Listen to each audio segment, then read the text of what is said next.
Hey. Time for another out of this world story from rSpace. Wife cheated, so I decided to leave her on our anniversary. After finding evidence my then wife was probably having an affair, I was investigating. Honestly, I was also looking for innocent explanations. My boss always said, look for the innocence, when we would investigate suspicious behavior. 2 days after I determined she'd been at a hotel instead of work, I looked at her phone.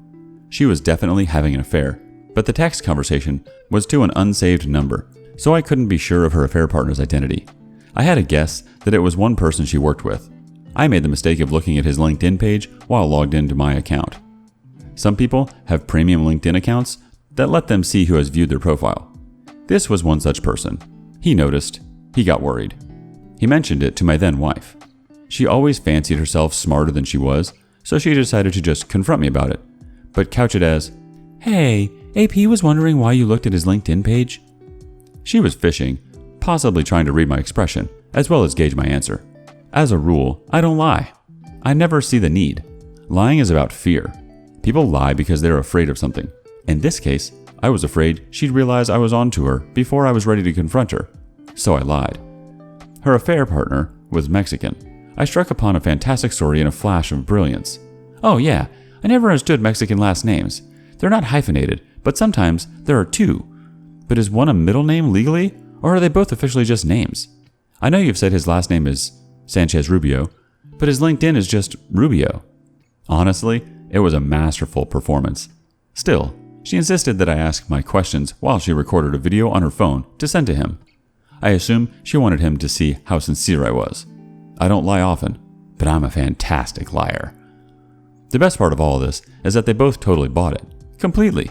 Later that evening, I looked at the text conversation between her and her affair partner, who I still hadn't positively identified. His number was unsaved in the phone, and though that LinkedIn conversation was wildly suspicious, it wasn't definitive. Except that he was so convinced of the sincerity of my question of Mexican culture, he took a picture of his driver's license and sent it to her in their text conversation. He'd basically signed his name. It made me think of an old Dave Chappelle joke that he'd only believe someone was guilty if he'd held up a copy of his driver's license. Well, her affair partner did, which was thanks to my breathtaking, spur-of-the-moment lie and video performance. Though they were worried at first, they realized they were both much too clever for me. Yes, I've changed the name to protect the guilty. Too long, don't read. My then wife's affair partner was scared because I looked at his LinkedIn page. I spun a lie that I was curious about his last name. He was convinced enough that he took a picture of his driver's license, which finally confirmed his identity as her affair partner. Edit. Some folks are asking for an ending, so here's a quick version. I'm terribly long-winded, sorry. These events took place 6 days before I went to visit a lawyer. It was the first appointment I could get. It also happened to be our 5th wedding anniversary. My plan was to ask for a divorce the next week, because no one would ask for a divorce on a wedding anniversary, right? Well, the visit to the lawyer really hit me hard. My lawyer told me that no one wins.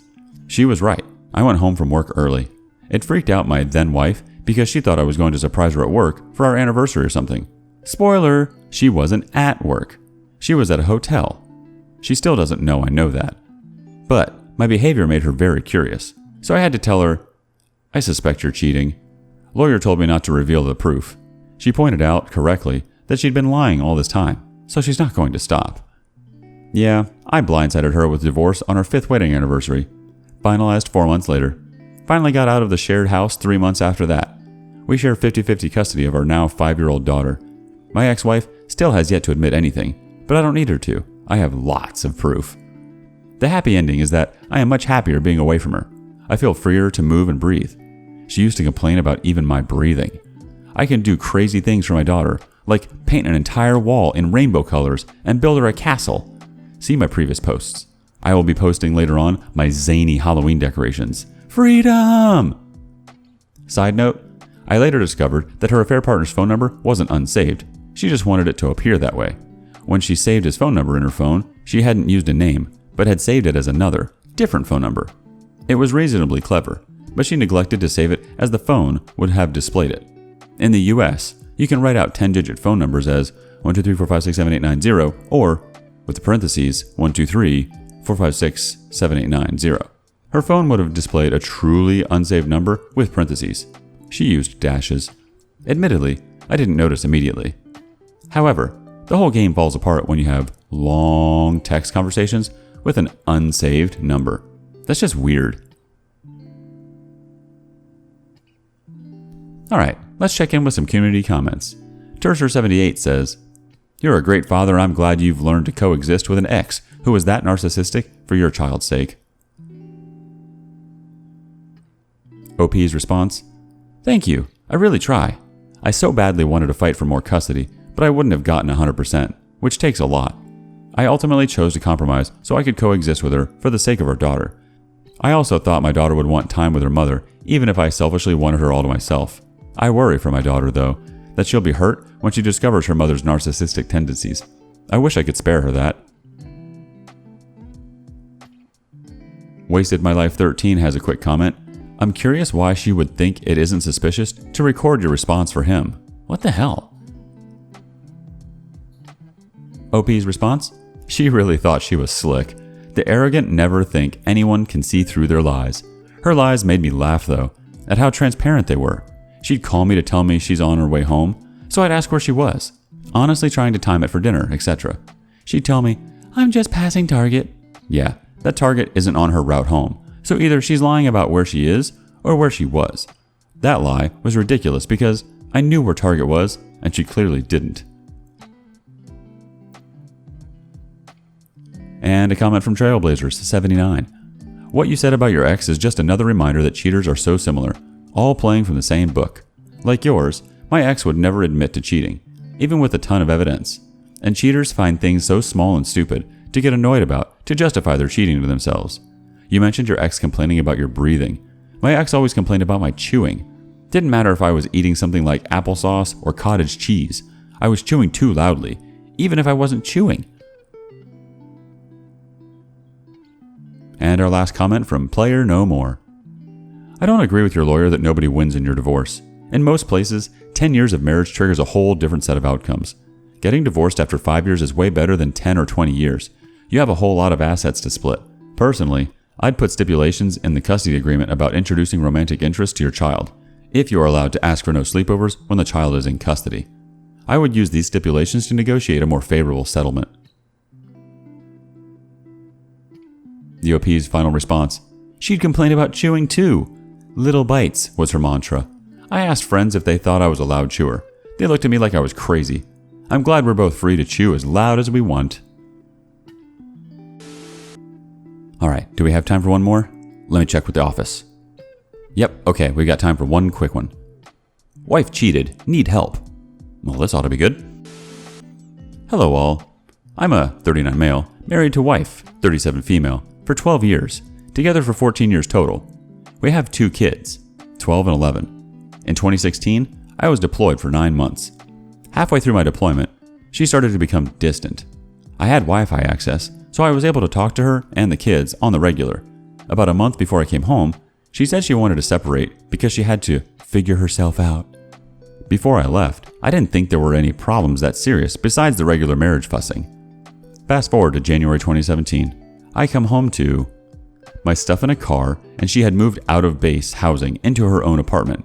I ended up staying with a friend 2 days later. In curiosity, I drove by her new apartment and seen a guy on her balcony smoking a cigarette. I immediately confronted the situation, and she said he was just a friend, as he was a college classmate of hers. We were separated about 7 months and decided we would try to work things out. At that time, I didn't know with facts that she had a sexual affair. 5 months later, while she was in the shower, I had the urge to go through her phone, and I found all the explicit texts about their affair and sex.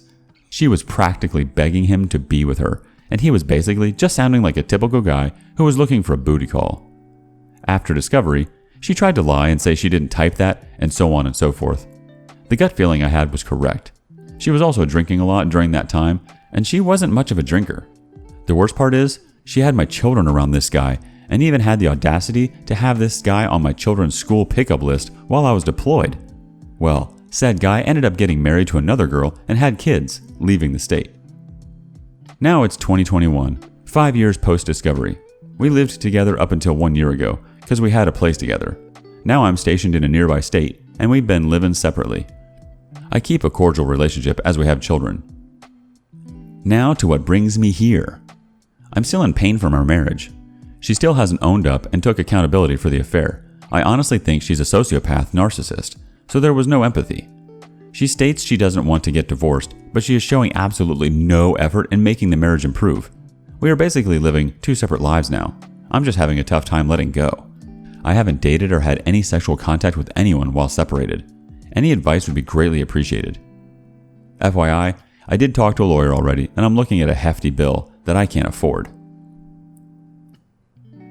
But wait, there's an update. I know exactly what I need to do. The whole shock and awe phase is over, and I'm back to normal self. Just was looking for the why, like anyone else who gets cheated on. Why would they throw their family away? It's funny, because the affair partner only used her, left her, and moved on with his new wife and kids, which I feel sorry, and I did reach out to her to tell her as well. She apologized to him for throwing herself on him and basically professing love to him. Affair fog. And can't even apologize to me when I was the one there through the hard times, kids, etc. It's just disheartening. Did I mention this is my second divorce, as my first wife cheated on me when I was in Iraq in 2003? Man, I sure do pick 'em. And now we're going to wrap things up with some healthy advice from Goodbye Corona 2021. Your story is a lot like my story.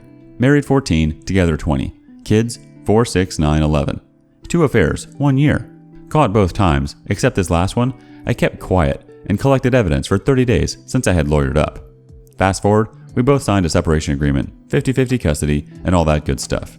She moved out of the house to an apartment, and I stayed in the house with the kids. She was given the option to stay, and I leave. 7 months into this, my soon-to-be ex-wife has taken zero accountability and responsibility for what she has done and did. I am not perfect, but I took responsibility for where I went wrong. At this point, I have come to terms to accept the fact that because I cannot make her take responsibility or accountability. Narcissists have a hard time admitting fault, and I suspect your narcissist is the same as mine. To this day, she tries to give me a hard time about everything, and makes it seem as the reason for the affair was my fault. Ribbon with 2 stars. A little military humor. Anyways, dude, just like in the service, you can only be responsible for your own actions. In this particular case, you have to look deep inside you, make any necessary corrections about yourself, salute smartly, and carry on with your life. For a while, I expected my narcissist to come to terms with the crap storm she caused, but that never happened, and it was doing me more harm than good. Until one day I said and came to terms with my new reality. It's not an easy thing to do, and it sucks. We won't be the first or last to be in this situation, but we can get up, dust ourselves off, and move on. P.S. If you are still in the service, you can go see legal. They can draft up papers for you. Also, depending on the state you are in, there are draft separation papers you can draft on your own. It gets complex, and lawyers are needed when you can't come to terms with what each of you want. I lawyered up because I have significant assets, and I didn't want her to take me to the mattress, and I used the infidelity clause on her where she could not ask for alimony. You can message me if you want more details.